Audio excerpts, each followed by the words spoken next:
Phone మరియు ఆటలు. చాలా కాలం క్రితం అదే ఊర్లో గట్టు తన తల్లిదండ్రులతో ఉంటున్నాడు. గట్టుకి ఆడుకోవడం అంటే చాలా ఇష్టం. అతను రోజూ సాయంత్రం తన స్నేహితులతో ఆడుకునేవాడు. నన్ను పట్టుకోవడానికి ట్రై చేయి. కానీ ఒకరోజు గట్టు వాళ్ళ నాన్న అతనితో అన్నారు, గట్టు, కంపెనీ వాళ్ళు నన్ను వేరే ఊరుకు ట్రాన్స్ఫర్ చేశారు. అందుకే మనం ఈ ఊరిని వదిలేసి వేరే ఊరికి వెళ్ళిపోవాలి. కానీ నాన్న, నా స్నేహితులు ఇక్కడే ఉంటారు కదా. పర్లేదులే, కొత్త ప్లేస్లో నీకు కొత్త స్నేహితులు వస్తారు. గట్టుకు చాలా బాధగా అనిపిస్తుంది. కానీ అతను ఒప్పుకున్నాడు. సరే నాన్నగారు. కొన్ని రోజుల తర్వాత గట్టు తన తల్లిదండ్రులతో పాటు కొత్త ఊర్లో ఉండడానికి వచ్చేశాడు. ఇల్లంతా సర్దుకున్న తర్వాత మరుసటి రోజు సాయంత్రం అతను పార్కులో ఆడుకోవడానికి వెళ్ళాడు.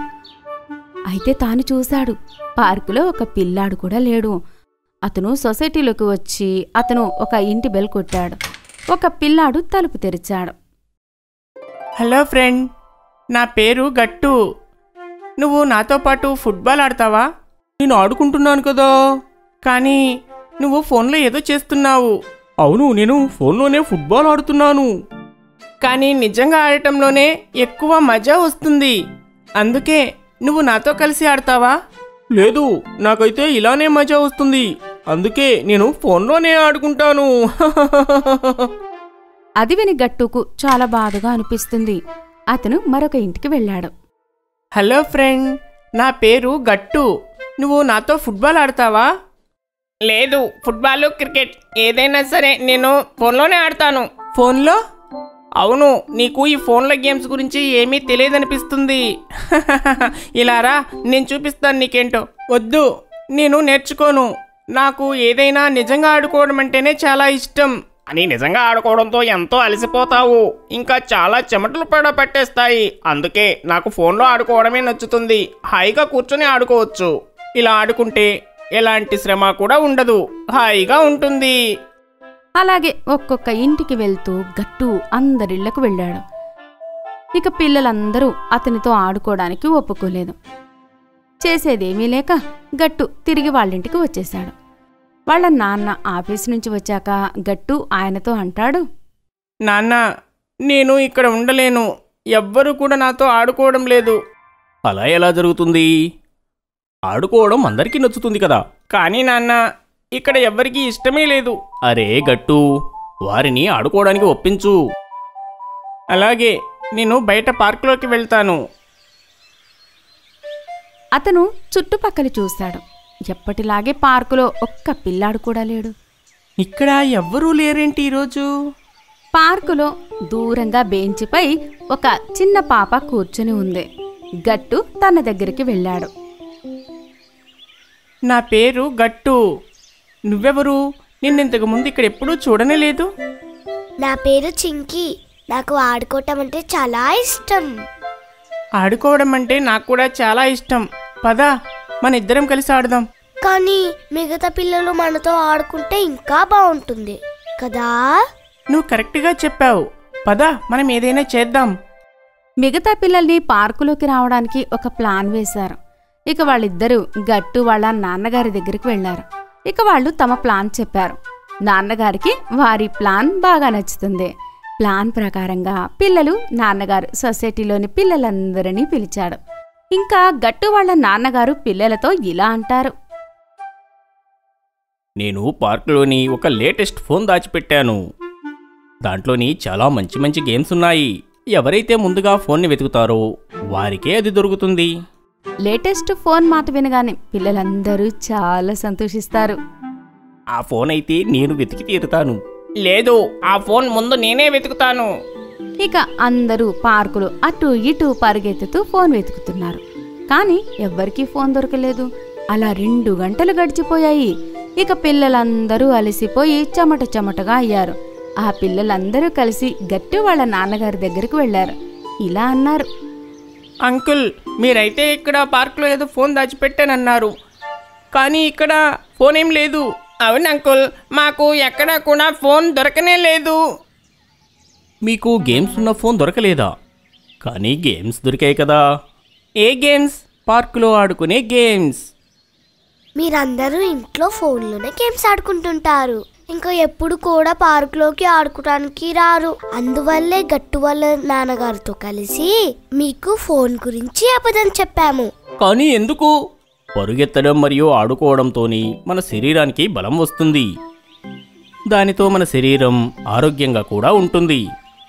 ఇక మనం త్వరగా అనారోగ్యానికి కూడా గురికాము. అందుకే మనం ప్రతిరోజు పార్కులో ఆడుకోవాలి. పిల్లలందరూ గట్టు వాళ్ళ నాన్నగారి మాటలు అర్థం చేసుకున్నారు. అంకుల్, మేము బయట ఆడుకోవడంలో గొప్పతనం తెలుసుకున్నాము. ఇప్పుడు మేము రోజు బయటే ఆడుకుంటాము, పార్కులోని ఫోన్లో ఆడుకోము. ఇంకా అందరితో కలిసి ఆడుకోవటంలో చాలా మజా వస్తుంది. ఎక్కువ పావులు. చాలా కాలం క్రితం ఒక పట్టణంలో 6 సంవత్సరాల మిస్టీ మరి 7 సంవత్సరాల మాయన్క్ వాళ్ళ అమ్మ నాన్నలతో ఉండేవారు. మిస్టీ మాయన్క్ల దగ్గర బహాల ఆట వస్తువులు ఉండేవి. కానీ వాళ్ళు ఎప్పుడు వాళ్ళ ఆట వస్తువులు ఒకరికి ఒకరు ఇచ్చుకునేవాళ్ళు కాదు. ఎప్పుడు వాళ్ళు ఈ విషయంపై గొడవ పడేవారు. నా దగ్గర ఎక్కువ పావులు ఉన్నాయి. లేదు, నా దగ్గర ఎక్కువ పావులున్నాయి. నీకంటే మంచి పావులు నా దగ్గర ఉన్నాయి. అర్థమైందా మాయాంక్? నా దగ్గర నీ దగ్గర కంటే మంచి పావులు ఉన్నాయి. ఒకరోజు వాళ్ళ తాతగారు వాళ్ళ ఇంట్లో ఉండడానికి వచ్చారు. తాను తన వెంబడి మంచి మంచి పావులు తీసుకొచ్చారు. పిల్లలు, నేను మీ కొరకు మంచి మంచి పావులు తీసుకువచ్చాను. వావ్, ఇన్ని చాలా వస్తువులా? వాళ్ళు ముందుకు వెళ్లి తాతగారి చేతిలో నుంచి ఒక బస్తా తీసుకొస్తారు. ఇవి నా ఆట వస్తువులు. ఇవి నా ఆట వస్తువులు. నేను ఈ పావుల్ని మీ కొరకే తీసుకువచ్చాను. పంచుకోవాల్సిన అవసరం ఏముంది? లేదు తాతగారు, మేము ఎప్పుడూ ఈ పావులు పంచుకోము. ఎప్పుడు పంచుకోము. ఇది విని తాతగారు చాలా ఆశ్చర్యపోయారు. అతను పిల్లల్ని ఏమీ అనలేదు. మరుసటి రోజు ఎప్పటిలాగానే గొడవ పడుతుంటారు. నా దగ్గర ఎక్కువ పావులు ఉన్నాయి. లేదు, నీకంటే నా దగ్గరే ఎక్కువ పావులున్నాయి. ఈసారి కూడా తాతగారు అనుకున్నారు పిల్లలు అర్థం చేసుకుంటారని. ఇది ఇలాగే కొనసాగింది. కానీ ఒకరోజు తాతగారు ఆలోచించారు, ఈ పిల్లలు ఎప్పటికీ అర్థం చేసుకోరు. ఐక్యమత్యం అంటే ఏంటో నేను వీరికి చూపించాలి. ఇది ఆలోచించి పిల్లల గదిలోకి వెళ్ళాడు. గదిలో పిల్లలు ఎప్పటిలాగే గొడవ పడుతున్నారు. మరి వాళ్ళు తాతగారిని చూసి అడగసాగారు, తాతగారు, ఇప్పుడు మీరు చెప్పండి, ఎవరి దగ్గర ఎక్కువ పావులున్నాయి? మీరే చెప్పండి, ఎవరి దగ్గర ఎక్కువ ఉన్నాయో. నా లెక్క ప్రకారం మీ ఇద్దరి దగ్గర చాలా తక్కువ పావులు ఉన్నాయి. ఏంటి? కానీ మీరిద్దరూ దిగులు పడకండి. నేను మీ ఇద్దరి పావులు 2 రెట్లు అయ్యేలా చేస్తాను. అది ఎలాగా? మాయతో. మాయతో? అవును, మాయతోనే. ఇప్పుడు త్వరగా మీరు మీ కళ్ళు మూసుకోండి. నేనిప్పుడే మీ పావులు 2 చేస్తాను. తాతగారు ఇలా చెప్పడంతో పిల్లలు కళ్ళు మూసుకుంటారు. తాతగారు ముందుకు వచ్చి తాను ఇద్దరి పావులు కలిపేశారు. తాను మళ్ళీ పిల్లల దగ్గర వచ్చి నిలబడ్డారు. మీరు కళ్ళు తెరవచ్చు ఇక. పిల్లలు కళ్ళు తెరిచారు. కాని అన్ని పావులు కలిపి ఉన్నాయి. ఇదే చూసి ఇద్దరు చాలా కోపడ్డారు. తాతగారు, ఇది మీరేం చేశారు? మీరు మా ఇద్దరి పావులు ఎందుకు కలిపారు? దీనిపై తాతగారు వాళ్లకు చెప్పారు, కలపలేదు, నేను మీ పావుల్ని రెట్టింపు చేశాను. పిల్లలు, ఒక్కటిగా ఉండటంతో చాలా శక్తి ఉంటుంది. ఎప్పుడైతే మనం ఆ పావులలాగా కలిసిమెలిసి ఉంటామో అప్పుడే మన శక్తి రెట్టింపు అవుతుంది.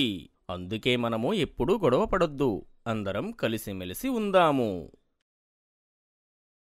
లాస్ట్కి తాతగారు చెప్పడం కారణంగా పిల్లలు కలిసి ఉండే గొప్పతనాన్ని తెలుసుకున్నారు. మరి వాళ్ళు ఎప్పుడూ పావుల కొరకు గొడవ పడలేదు.